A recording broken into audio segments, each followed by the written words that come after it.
Dans cet épisode électrifiant de Mythbusters, Adam et Jamie décident de transformer un simple pistolet à eau en une arme redoutable. Un pistolet à impulsion électrique marchant à l'eau peut-il vraiment paralyser un intrus? Carrie, Tori et Grant décident de passer 2 mythes à l'épreuve du feu. Tout d'abord, la marche sur le feu. Mysticisme ou réalité scientifique? Ça fait mal! Ils décident ensuite de jeter un extincteur au milieu des flammes. Cours, Tori, cours! Auront-ils raison des flammes?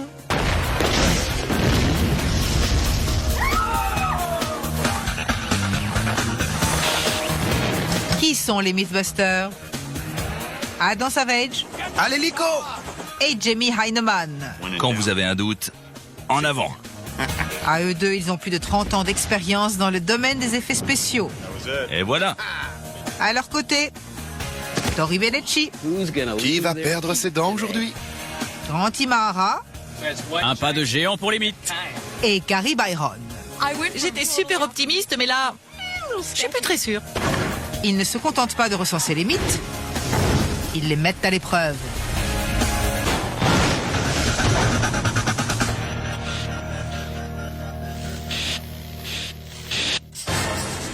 Tout d'abord, quelque chose de tout à fait paralysant. Les pistolets à impulsion électrique, ou PIE, paralysent, c'est sûr, mais ils sont difficiles à recharger. C'est là que le pistolet électrique marchant à l'eau fait son entrée en scène. Mais est-ce vraiment le gadget préféré des espions du monde entier? C'est toi qui adore ce mythe. C'est quoi le plan? Déjà, on doit se procurer un pistolet à impulsion électrique. Pour l'étudier de près. Tout à fait. Ensuite, on fabriquera un pistolet à eau que l'on reliera à une source électrique pour voir si avec ça, on arrive à filer une décharge à quelqu'un. Du moment que ce quelqu'un, ce n'est pas moi, ça me branche. Et puis, on verra pour la suite. Ok, c'est parti. Nos Mythbusters vont d'abord se pencher sur le PIE de base. Mais avant de se lancer de façon inconsidérée, Je n'aime pas ça. Ça doit faire mal. comme ça a l'air plutôt douloureux, Adam décide de ne pas prendre de risques. On sait ce que c'est de se prendre une décharge. Pendant le tournage de La batterie de Bagdad, c'est arrivé à Tori. À Scotty. Oh bon sang! Et sans le vouloir, je me suis aussi pris une sacrée décharge. Du coup, Franchement, on n'a pas envie de se prendre une décharge ou que ça arrive à quelqu'un d'autre. C'est donc ce brave gars qui va nous servir de cible. 3, 2, 1... Ça, c'est dur. En pleine face. Le PIE a des fils qui véhiculent un courant de 50 000 volts transmis à la cible par 2 dards comme celui-ci. Au contact de la cible, le courant tombe instantanément à 5000 volts et la décharge bloque le système nerveux et musculaire. Autrement dit, Lorsque vous êtes touché par un de ces engins, vous perdez le contrôle de votre corps. Vos muscles et votre système nerveux ne répondent plus et vous ne pouvez rien faire pour lutter. au centre d'épilation des Mythbusters, nous utilisons les toutes dernières techniques pour être sûr que ces sales poils ne reviendront plus. voici donc ce que fait un pistolet à impulsion électrique. Il a une portée de 4,50 m et produit un courant de départ de 50 000 volts. Au contact de la cible, la tension retombe à 5000 volts et provoque une paralysie neuromusculaire. Mais est-il possible d'obtenir le même résultat avec de l'eau comme conducteur? Voilà qui tombe bien. Un colis vient d'arriver, des pistolets à eau. Un jouet peut-il se transformer en arme? Le truc, c'est que si l'on veut que l'électricité soit transmise à notre victime par l'eau, le jet doit être continu. Autrement dit, laminaire. Pour vous autres ingénieurs. J'ai ici plusieurs pistolets à eau disponibles sur le marché. Nous allons les filmer à l'aide d'une caméra grande vitesse pour voir lequel nous offre le jet recherché. Tout d'abord, Adam voit rouge. Ajouter ce colorant devrait rendre plus facile l'analyse du jet d'eau à la caméra. Voici Jamie Heineman totalement vulnérable. Avec ce colorant alimentaire rouge, sa chemise blanche pourrait être souillée à tout moment. Mais aucune tâche ne vient gâcher les préparatifs. Le test peut commencer. C'est parti. 1, 2, 3. Le jet a l'air de s'interrompre au bout de même pas 1 mètre. La caméra grande vitesse en est témoin. Une fois sortie du canon, l'eau se divise en des centaines de gouttes bien distinctes. C'est clair que ça n'a rien d'un jet laminaire de 4,50 m. Et c'est là que le super pistolet à 2 chambres intervient. Je fonde de grands espoirs sur celui-là, mais on va voir. Mais le jet n'est pas continu non plus. Ils en essaient un autre, puis un autre, puis un autre, mais le jet n'est pas laminaire. Impossible de faire passer un courant électrique. Ensuite, C'est le dernier. on ne peut pas faire plus simple. C'est un gros tube. Ouais, Ok. voyons un peu. Il ne reste plus qu'un pistolet. C'est leur toute dernière chance. Je suis prêt. Comme les autres, ce pistolet promet un effet mouillé garanti, mais le jet sera-t-il laminaire? C'est le meilleur qu'on ait essayé. Victoire! Comme le montre la caméra, on a bien un jet continu de 4,50 m. Maintenant, la question est, peut-on faire passer un courant électrique dans ce jet? Peut-il atteindre une cible? Peut-on en faire un pistolet paralysant digne de ce nom?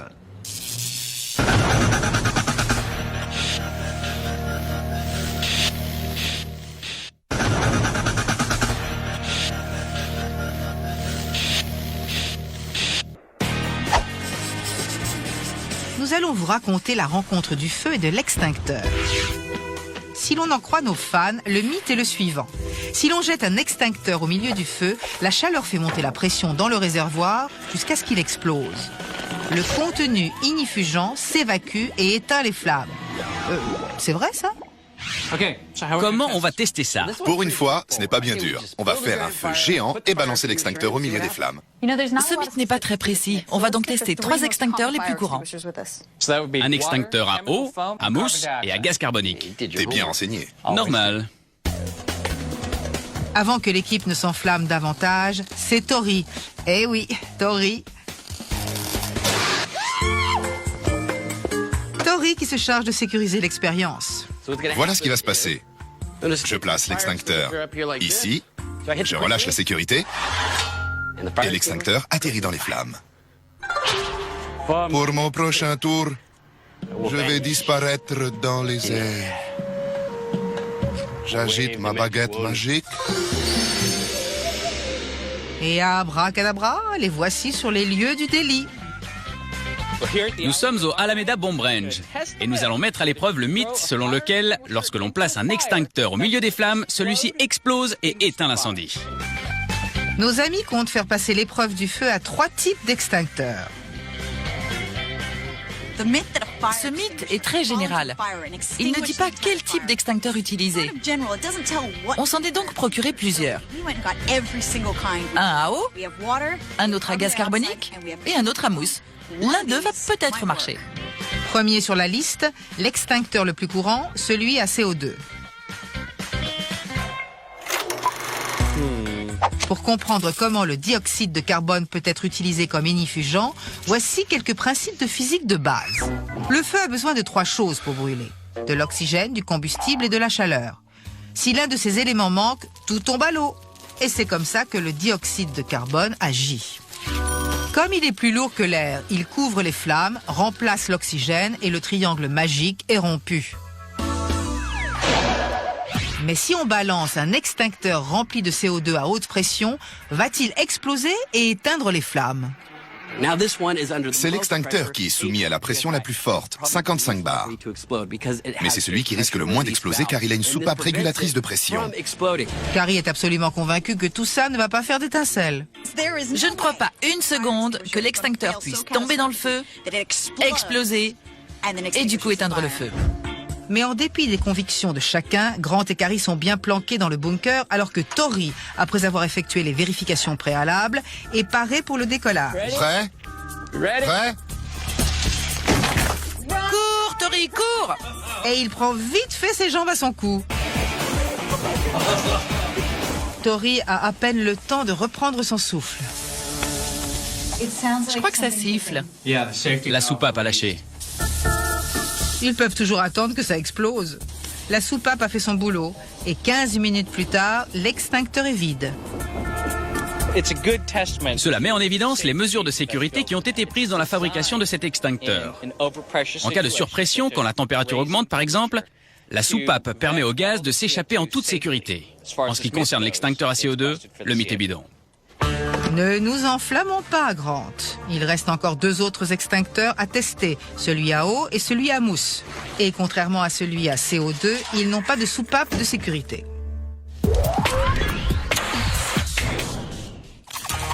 Jeter un extincteur au feu le fait-il exploser et éteindre l'incendie? Carrie, Tori et Grant ont testé l'extincteur à gaz carbonique, mais sans grand succès. Voyons ce que ça donne avec un extincteur à eau. C'est un système assez simple. Il s'agit d'un réservoir sous pression. Il est censé contenir du liquide et du gaz. Jetez-le au feu, l'eau va chauffer, créer de la vapeur, la pression va augmenter et normalement, le réservoir devrait exploser. Contrairement à l'extincteur à CO2 qui subit une pression de 55 bars, celle de l'extincteur à eau n'est que de 6,9 bars. Mais il n'y a pas de soupape de sécurité. Et nous savons tous ce qui se passe quand on fait chauffer un conteneur d'eau scellée. Pour le chauffe-eau explosif, Jamie et Adam ont découvert qu'avec moins d'eau dans le conteneur sous pression, ils pouvaient produire davantage de vapeur et du coup, créer une plus grosse explosion. Mais notre but ici est d'éteindre l'incendie. Donc je ne vais pas vider le réservoir en entier. Je vais le vider à moitié seulement, parce qu'il faut quand même qu'il reste de l'eau pour éteindre les flammes. Pendant que nos pyromanes en herbe s'occupent, écoutons les prévisions de Carrie. Même si une faille se crée, je ne vois pas comment le feu pourra être éteint. C'est un sacré feu et je ne pense pas que l'explosion sera suffisante pour l'éteindre complètement. Ok, le feu est prêt. On teste l'extincteur à eau. Ok, c'est parti. 3, 2, 1... À plus de 500 degrés, les charbons ardents transforment rapidement l'eau en vapeur, ce qui fait augmenter la pression. Et n'oubliez pas, il n'y a pas de soupape de sécurité cette fois-ci. Il faut espérer que ça lâche. Et si le mythe est vrai, l'eau va se répandre et éteindre les flammes. Sinon, c'est que c'est bidon. Ouais. Et 5 minutes plus tard... Regardez, il y a une faille. L'eau est en train de se répandre. Mais la quantité d'eau est insignifiante comparée à la taille du feu. Pas d'explosion et ça brûle toujours. Non. En fait, ça n'a pas eu plus d'effet sur les flammes qu'en aurait eu une bouilloire. Non. Et il va falloir quelque chose de plus costaud pour éteindre ce feu. Mais au bout de 9 minutes, l'extincteur montre des signes de mécontentement. Trop cool! Ouais! Il a failli tuer notre caméra portative. On a failli se le prendre! De toute évidence, la vapeur n'a pas pu s'échapper assez rapidement. Quand la pression est devenue trop forte, l'extincteur a décollé. L'extincteur n'a pas explosé ni éteint l'incendie, mais il s'est transformé en une sorte de fusée. Il s'est retourné et a volé vers nous. Mais en ce qui concerne le mythe est bidon. Eh oui, pour le moment, 2 extincteurs ont raté le test. Mais il reste encore celui à mousse à faire passer sur le grill. On va tester l'extincteur à mousse chimique. Cette mousse forme un fil aqueux. On l'utilise pour des feux de classe B, dû à des liquides inflammables, des solvants, des huiles. La pression peut atteindre 21 bars, mais comme avec celui à eau, il n'est rempli que pour atteindre une pression à 6,9 bars. On va le jeter au feu, voir s'il va exploser et éteindre les flammes. Comme pour l'extincteur à eau, il n'y a pas de soupape de sécurité. Inutile de vous rappeler de ne pas faire la même chose chez vous. Je pense que la soupape d'alimentation va lâcher en premier. Ça va siffler. On va peut-être avoir un autre mini-missile, mais je ne pense pas que ça va exploser. C'est parti. L'extincteur à mousse. 3, 2, 1. Et c'est parti. L'autre a décollé au bout de 9 minutes. Vous avez apporté des cartes. Si on jouait aux charades. Ok, tu commences. 2 mots. Je peux pas. Ça ressemble à... Waouh! Super! Ça a éteint le feu! Il a explosé et éteint le feu! J'y crois pas! Waouh! Il pleut de la mousse! Oh mince!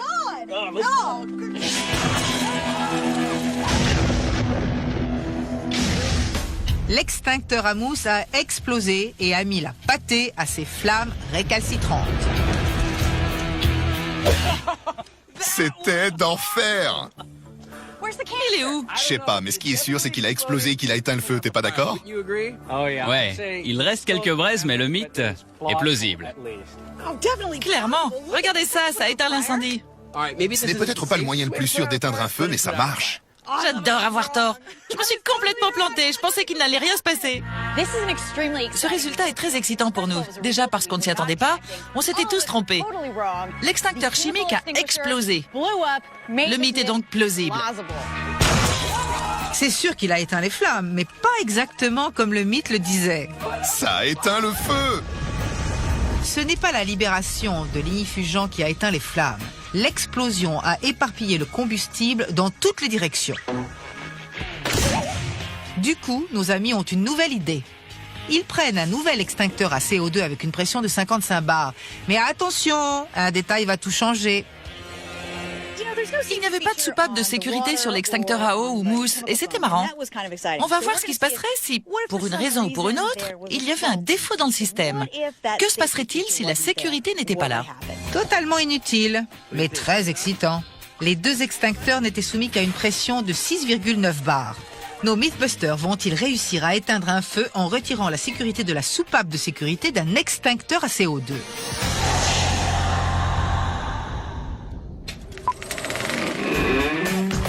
Adam et Jamie se sont fixés pour mission de tester la légende selon laquelle les agents secrets auraient mis au point un pistolet électrique fonctionnant à l'eau. Ils ont testé des pistolets à eau à 4,50 m de la cible. Ils ont trouvé le spécimen idéal. Ils veulent maintenant le charger en électricité. Jamie prend donc un pistolet à eau pour le relier à un autre. C'est la base de ce projet.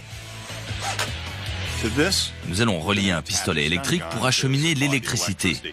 Comme ça, quand on arrosera quelqu'un, on pourra le paralyser. Et c'est pour ça qu'on va l'appeler l'aquaparalyseur. Adam entreaperçoit déjà des possibilités commerciales. Laissez-moi vous présenter les atouts de notre nouveau aquaparalyseur qui va vous permettre de vous débarrasser de tout intrus éventuel. Il se porte à la taille. Quand vous apercevez un suspect, tout ce que vous avez à faire, c'est de trouver une source d'eau salée. Le sel de table fera très bien l'affaire. Ensuite, chargez les deux tubes en eau. Visez votre cible et appuyez sur la gâchette de cet appareil électrique. L'électricité va se propager à travers ces deux fils et ces deux électrodes placées dans l'eau. Et lorsque l'eau a atteint le suspect, le voilà fait comme un rat. On a notre pistolet. Il est relié à notre PIE. On doit maintenant le tester. On doit découvrir si le jet d'eau peut transporter suffisamment d'électricité pour paralyser quelqu'un. J'ai un plan. On prend deux seaux et deux plaques de métal que l'on place au fond des seaux.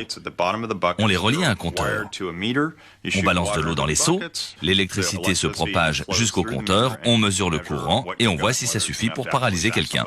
Pas mal, mais ça a l'air un peu compliqué. Oui, un peu, mais je connais un ingénieur électricien qualifié à qui faire appel. Et cet ingénieur hautement qualifié n'est autre que Grant. Sa mission, mettre en place les deux seaux qui vont servir de cible et placer les capteurs de cuivre au fond. Il pourra lire tous les résultats sur cet oscilloscope. On saura si le signal est transféré à la cible via l'eau grâce à ce qu'on verra sur l'écran électrique. Tu crois pouvoir viser ça? Trop facile.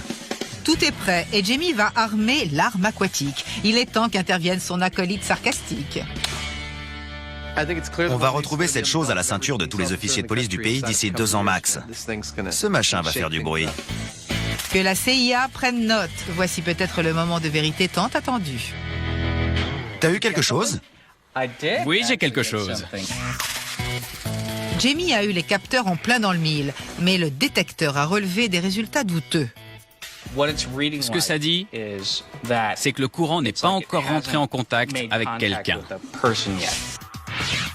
Quand ils sortent du canon, les fils du pistolet transportent un courant à 50 000 volts. Il s'agit de la phase d'amorçage. L'arc électrique cherche à fermer le circuit. Au contact de la cible, on passe en phase de stimulation. La tension tombe instantanément à 5 000 volts. À 5 000 volts, la cible n'est pas tuée, elle est simplement paralysée.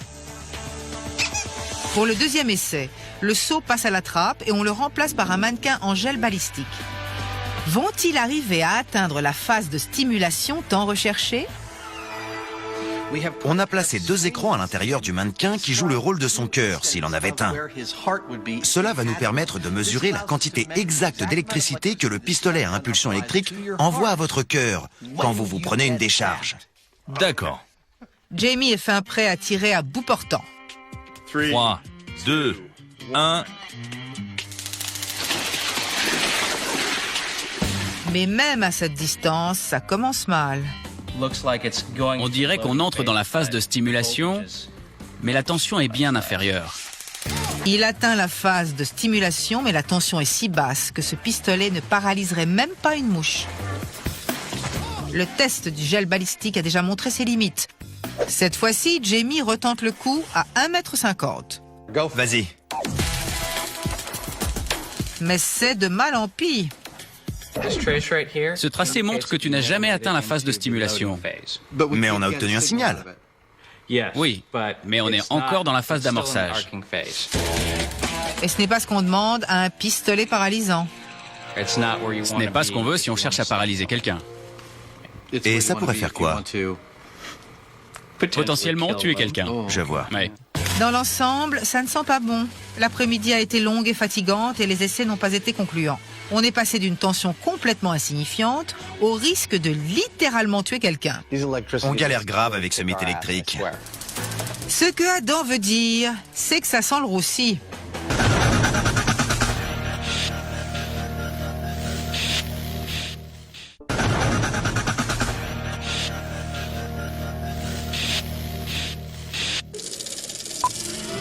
Comment marcher sur des charbons ardents sans se brûler la plante des pieds? De nombreux fans de Mythbusters pensent que c'est une question de mental. For reasons completely unknown to science, the dancers emerge from this ordeal entirely unharmed. Mais ne serait-ce pas plutôt une question de science? Afin de répondre à ces questions, comment dire, brûlantes, Grant et Carrie vont sur le terrain. On est en mission. Nous sommes à Sonora, en Californie. Nous sommes ici pour assister à un cours pour apprendre à marcher sur le feu, dispensé par le Firewalking Institute of Research and Education. Bonjour, vous êtes Tolly? Bienvenue. Je suis Grant. Tolly enseigne à ses élèves comment marcher sur des charbons ardents atteignant une température de plus de 500 degrés. Bien, 500 ou 1000 degrés, ça me paraît complètement dingue. C'est comme prendre un plat qui sort du four sans gants. On peut marcher normalement sur le charbon ou il y a une méthode spéciale à employer? La méthode est de marcher comme on le ferait dans la rue. Il ne faut pas courir pour ne pas enfoncer les pieds dans le charbon. Il ne faut pas s'arrêter, il faut marcher avec un pas léger. Bon, assez bavardé, il est temps de passer à l'action. T'as appris ça chez les scouts? J'ai jamais été chez les scouts. Grant et Carrie observent les élèves qui préparent le podium enflammé parfait. Il faut un peu plus d'1 heure pour tout mettre en place. Après avoir récolté quelques données légèrement angoissantes, J'obtiens un maximum de 700 degrés. Carrie est convaincue que ce n'est pas le mental qui compte, mais la température de ces foutus charbons. J'ai une température de 750 degrés et on m'a dit qu'une fois ratissés, les charbons ne descendent qu'à 550 degrés. À ce stade, je ne vois pas comment on pourrait me convaincre de marcher là-dessus. Mais ça n'a pas l'air d'arrêter les autres.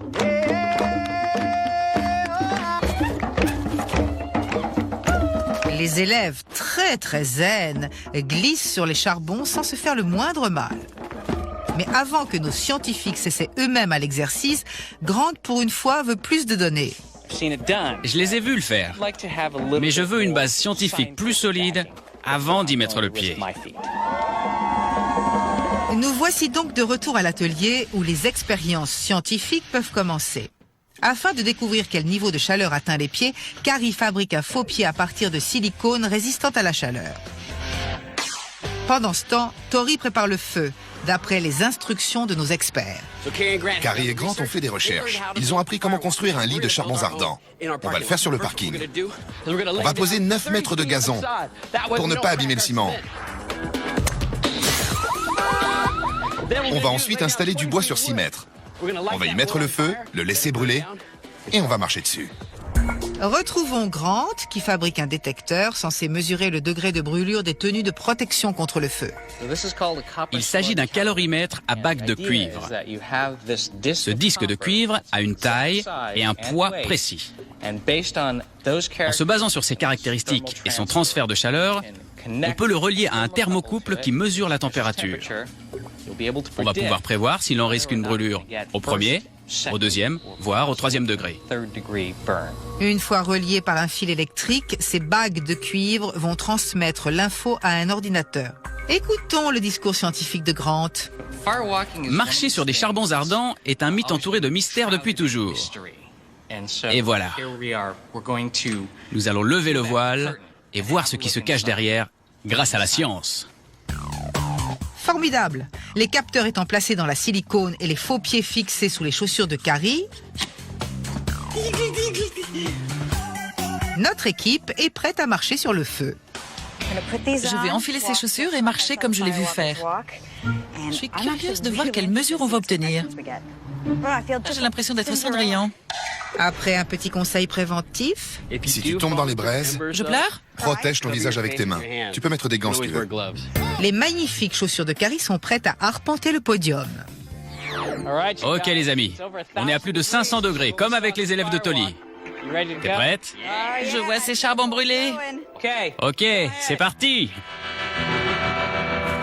Alors que Carrie attaque les charbons avec ses semelles de silicone, Grant attaque l'analyse des données. Ouais! Tu vois, c'était pas si terrible. Non. Alors Grant, J'ai des résultats très intéressants.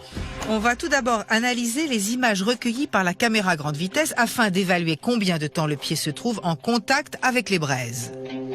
En fait, mon pied entier, du talon au doigt de pied, n'a été en contact avec les charbons ardents que 9 dixièmes de seconde. Et mon poids ne s'est totalement appliqué que 5 dixièmes de seconde. On a sûrement là l'une des raisons qui explique qu'on ne se brûle pas en tentant cette expérience. En fait, on ne touche les charbons que très peu de temps.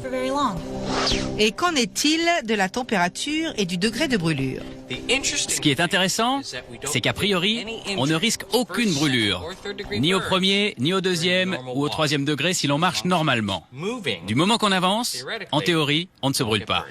Cette théorie se trouve confortée par une simple expérience prouvant que ces charbons ardents ne sont pas si ardents que ça.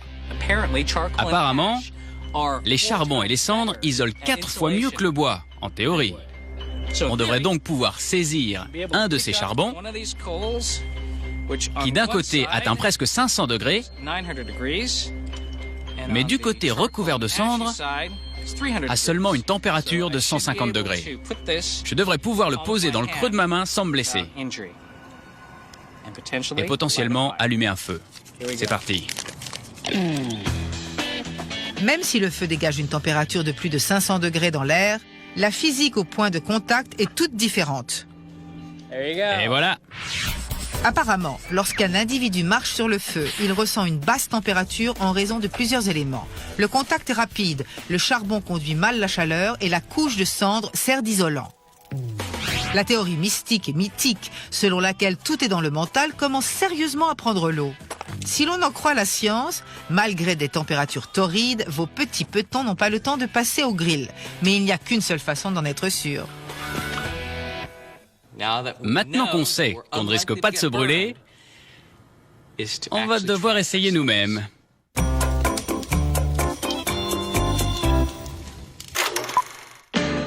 Les mains en l'air, on ne bouge plus. Adam et Jamie savent maintenant que fabriquer un pistolet à impulsion électrique fonctionnant à l'eau n'a rien d'une partie de plaisir. Les choses ne se passent pas très bien. Pour le plan A, 2 seaux ont servi de cible. Pour le plan B, ils ont pris du gel balistique. Résultat, pas terrible. Ils passent au plan C, tiré sur un mouton. Magnifique. Pour le moment, on n'a pas vraiment obtenu de bonnes données, parce qu'il y a trop de variables. Le tir en lui-même, la courbe prise par l'eau et surtout le gel balistique. Je ne suis pas convaincu qu'il offre la même résistance que la chair humaine. On s'est donc procuré une cuisse de mouton pour 2 raisons. 1, pour éliminer une variable. Là, on est très proche de la chair humaine. On devrait avoir de bons résultats. Et 2, parce que Jamie a faim et il aime cuisiner les accessoires après nos expériences. Et ce n'est pas le seul changement.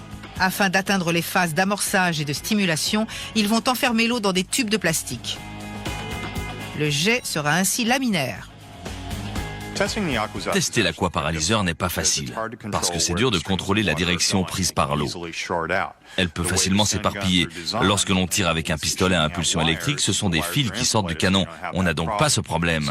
On va acheminer l'eau à travers des tubes de plastique qui vont servir d'isolant. On devrait ainsi obtenir des résultats plus fiables. Il place ensuite les électrodes du PIE dans les tubes en plastique et enfonce les tubes dans le mouton. Ça fait très Frankenstein. Un peu, oui. Essayons à bout portant à 5 cm. D'accord. Ok. Feu. Ouais, Ça marche? super. Jackpot! Les phases d'amorçage et de stimulation ont été enregistrées. Génial. Ce mouton, s'il était vivant, ne pourrait plus bouger. Mais il faut que ça marche de plus loin. Jamie recule un peu. On tire à 60 cm. J'ai un signal. Ouais, il est bon? C'est pas mal. Le choc électrique reste paralysant, mais il y a un problème. Quand on s'éloigne, le signal s'affaiblit. Il recule de 60 cm de plus. 1,20 m. Prêt, Grant? Prêt? 1,20 m. T'as quelque chose? Oui. On est toujours dans la phase de stimulation. À peine. Le pouvoir paralysant s'amoindrit toujours plus. À chaque fois qu'on s'éloigne, ça diminue. Oui. Ce qu'on observe ici a à voir avec la propriété de résistance d'une substance à l'électricité. Le fil de fer a une faible résistance. Il adore l'électricité. L'eau a une résistance beaucoup plus grande et cette résistance augmente en fonction de la quantité d'eau que le courant doit traverser. Donc, à chaque fois qu'on s'éloigne de notre cible, l'eau offre davantage de résistance et du coup, moins d'électricité atteint la cible. Ça s'annonce mal pour notre aquaparalyseur. Souvenez-vous qu'un pistolet à impulsion électrique de base a une portée de 4,50 m. Il recule donc encore d'1,20 m.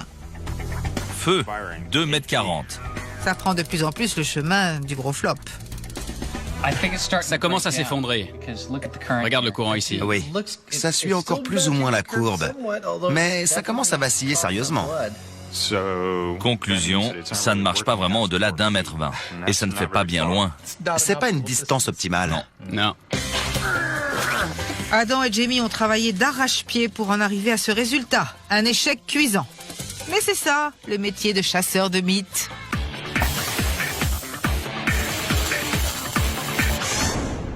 Trois. Carrie, Tori et Grant testent le mythe selon lequel si on jette un extincteur au feu, il explosera et éteindra les flammes. Au cours de leur troisième expérience, l'extincteur à mousse a davantage fait exploser le feu qu'il ne l'a éteint. Pour leur quatrième expérience, Grant a mutilé un extincteur à CO2 pour voir si cela leur permet d'obtenir le résultat escompté. Voici l'extincteur sur lequel on a rendu le système de sécurité inefficace. Il est prêt, il est plein. Je vais l'emmener à l'endroit où on va allumer le feu. Doucement, Tori est cette fois sûre que ça va faire boum. C'est super dangereux. Je veux pas traîner dans le coin quand le feu sera allumé. J'ai donc des fusées à temps placées dans un sac de poudre sans fumée. J'aurai 40 secondes de temps tous les 30 cm. J'aurai donc largement le temps d'allumer la mèche. C'est parti. Et de rejoindre le bunker avant que le feu ne soit allumé. Et on ne peut pas leur en vouloir de prendre leurs précautions. Je suis contente d'être là. L'extincteur à eau avait une pression de départ de 6,9 bars. Cet extincteur à CO2 dépourvu de soupape de sécurité a une pression de 55 bars. Ça fait 4 minutes. La soupape d'un extincteur à CO2 normal aurait déjà lâché à ce stade. Ouais. Il se passe forcément quelque chose à l'intérieur. La pression monte. La pression augmente, tout comme les doutes de nos scientifiques. L'extincteur a peut-être une fuite et ils n'auront pas l'explosion tant attendue.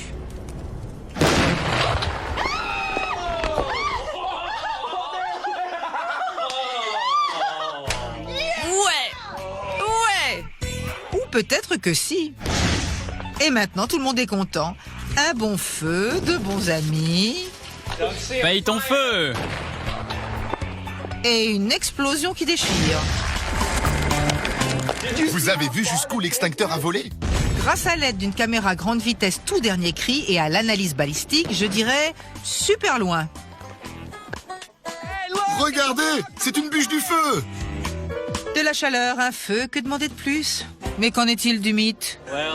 Techniquement, ça ne l'a pas éteint, mais ça l'a réduit en cendres. Donc, ça l'a éteint. Ouais. Et on a eu l'explosion qu'on voulait. Ouais. Bravo! Mythe plausible. Grant, Carrie et Tori s'attaquent à la légende selon laquelle il suffirait d'entrer en transe pour marcher sur le feu. Super. Tu vois, c'était pas si terrible. Les chiffres ont tendu à prouver que n'importe qui peut s'en sortir indemne. Cela dit, il n'y a qu'un seul moyen d'en être absolument certain. Quelques heures plus tard... Quelle idée stupide, non? On a déjà eu des idées bien plus stupides.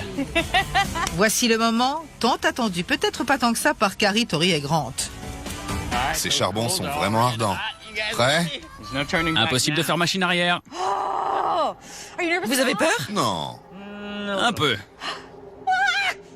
Bon. Après quelques moments pour se motiver, Carrie est la première à passer sur le grill.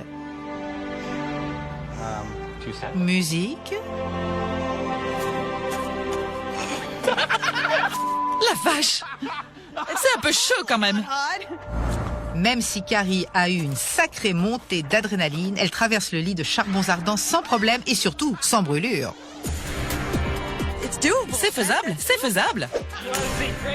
C'est maintenant au tour de Grant de risquer la peau de ses petits pieds. Ouais, Grant. Calme et serein, Grant progresse tel un mannequin sur un podium. Très gracieux. Et voilà. C'est un peu chaud. Un peu plus que ce à quoi je m'attendais, mais j'y suis arrivé. Il ne reste plus que Tori, et fidèle à lui-même, il n'hésite pas, il y va franco. Allez, Tori. Allez. Et il s'en sort comme un chef. C'est pas si terrible. Je m'attendais à ce que ce soit bien pire. C'est pas aussi terrible qu'il n'y paraît. Franchement, ça va. C'est le mental qui vient tout perturber. Quand j'ai marché sur les braises, je me suis rendu compte direct que c'était pas si terrible. En fait, j'ai rien senti du tout. J'ai dû revenir sur mes pas pour vérifier si c'était chaud ou pas. C'était dingue! Mais vous savez le pire? C'est ce qui se passe dans votre tête. Sur le plan physique, c'est que dalle. Ouais. Ce n'est pas un tambour ou des incantations qui auraient pu me pousser à faire ça. Mais avec les données scientifiques qu'on avait trouvées, j'étais convaincue. Vous savez quoi? Je vais être franc. C'était chaud, mais pas assez pour nous brûler. Ok, donc ce mythe est bidon. Bidon. Bidon. Et si on essayait avec des chaussettes trempées dans l'essence? Ce serait donc la physique qui empêcherait la plante des pieds de griller et non le pouvoir du mental? Vraiment? Et si on essayait avec quelqu'un de non préparé qui n'aurait pas fait de recherche avant de se lancer? Je pensais que ce serait bien pire. Afin de le découvrir, zappons au lendemain. Qu'est-ce que vous faites cuire? Eh bien, la plante de tes pieds. On étudie la science de la marche sur le feu. Marcher sur le feu! Super! Adam est donc prêt à passer l'épreuve du feu. Tu peux le faire. Souvenez-vous qu'avant de se lancer, Grant, Carrie et Tori savaient qu'ils ne se brûleraient pas. Attention les pieds. J'ai le cœur qui bat la chamade. Mais Adam ignore tout ça et qu'il faut marcher le pas léger. Va-t-il s'en sortir indemne ou ces charbons ardents vont-ils lui brûler les pieds? Ah, la vache! Eh oui, apparemment. Zut! Waouh, ça fait mal! Aïe. Au départ, je marche, et ce n'est pas si terrible. Et puis, mince, ça craint. Aïe, ça fait mal! Voilà comment ça s'est passé. Le mental joue donc un rôle dans la mesure où il est important de savoir comment s'y prendre. Comme je n'étais pas préparé, je pense que j'ai fait l'erreur classique de vouloir aller vite. Du coup, j'ai enfoncé mes pieds dans les charbons plus que nécessaire. Eh oui, avec sa marche un peu trop affirmée, des charbons se sont collés à ses pieds. La chaleur a donc eu plus de temps pour atteindre la voûte plantaire. Aïe! C'est moi!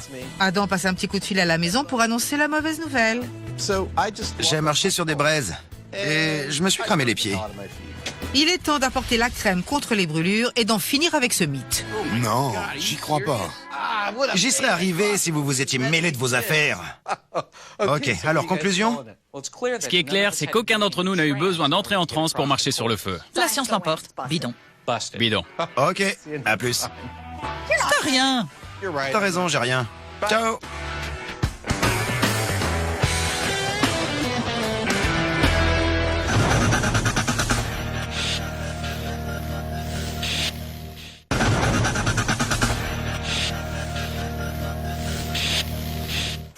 Adam et Jamie ont prouvé qu'on ne pouvait pas faire marcher un pistolet à impulsion électrique conventionnelle à l'eau.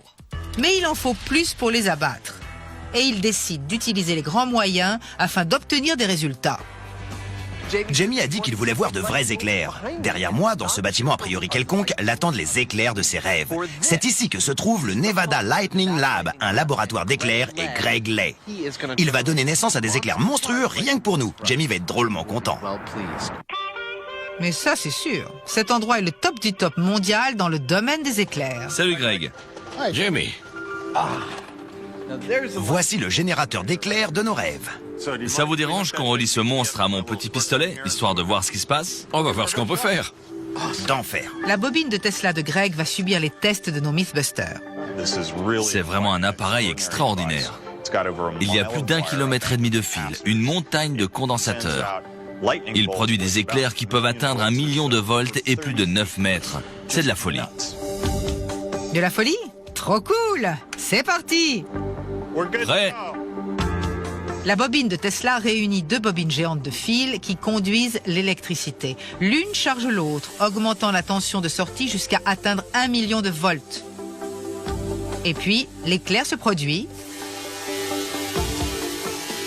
et cherche le chemin le plus court jusqu'à la Terre. Jamie et Adam n'en peuvent plus.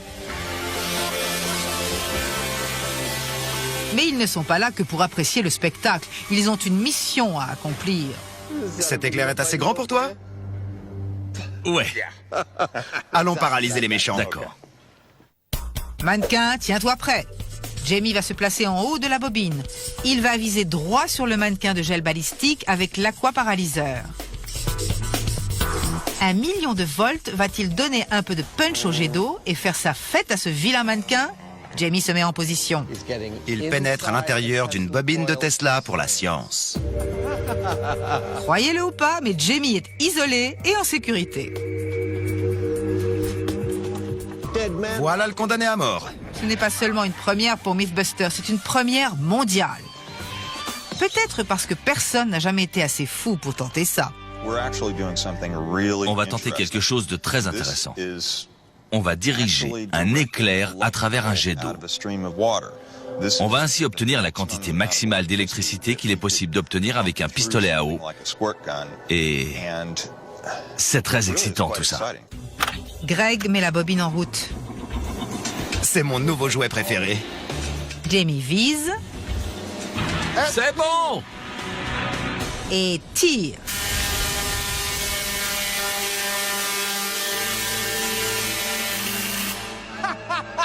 On l'a eu! Génial! En plein dans le mille. Ils y sont arrivés cette fois-ci. Un pistolet électrique fonctionnant à l'eau. Bien joué, mec! Comment tu te sens? Tu l'as eu! Joli tir. J'ai vu l'éclair l'atteindre en pleine tête. 1 million de volts. Et contrairement à ce qui se serait passé avec un vrai méchant, notre mannequin n'a même pas bronché. Oh, quel homme! Et il est prêt à se sacrifier une fois de plus. Jamie commence à se prendre au jeu.